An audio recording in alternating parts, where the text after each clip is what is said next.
Skater Boy by Jamie Austin Ross. Why do I think there should be a documentary on this subject? I think there should be a documentary on this because a lot of people, in my opinion, don't understand skating and they miss the idea behind it. So I hope by making this, the documentary will help people understand that skating isn't just causing chaos. Inspiration and passion.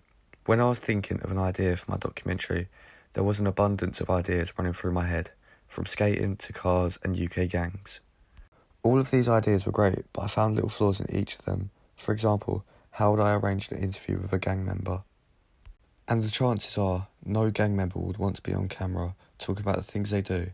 And as for the cars, this would be difficult for a similar reason. I was going to do it on the street racing car scene in the UK, but some things that happened there are illegal as well, so the chances are they wouldn't want to be filmed while doing it. Intended target audience. My intended target audience are males aged 13 to 25, because in my opinion this is the biggest group in skating.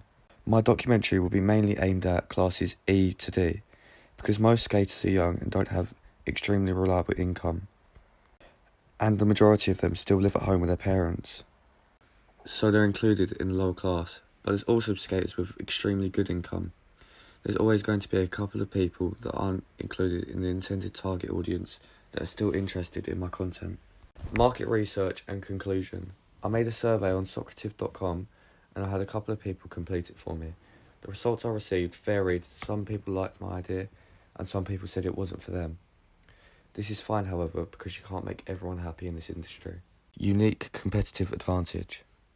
I think my competitive advantage is that my documentary looks at the mental health side of skating, not the rowdy, disruptive point of view it's normally given in the media, and tries to justify why all these young adults go out without safety equipment and sometimes not in safe environments to almost try and control their fear, so that when it comes to other situations in life they don't seem anywhere near as terrified because they find a way to distract themselves from the fear.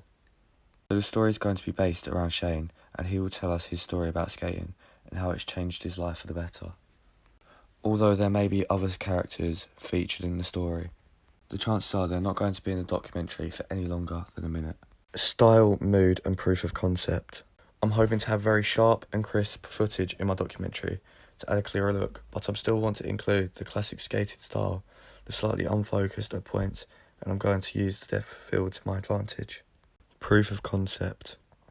I used a few different techniques for proof of concept, and the one I found most useful was mood board, so I made one to show the sort of style that I'm trying to portray. Responsibilities and techniques. In this documentary, I'll be responsible for all production aspects, since my budget isn't high enough to get individual people to do each job, so I'm going to be doing everything. But I'm going to be focusing on cinematography, so I'm hoping the quality of the filming is of higher quality than the sound and the post-production. I'm going to try and use multiple different techniques to try and add personality to the documentary. Summary. Well, that's everything I have to say about the documentary.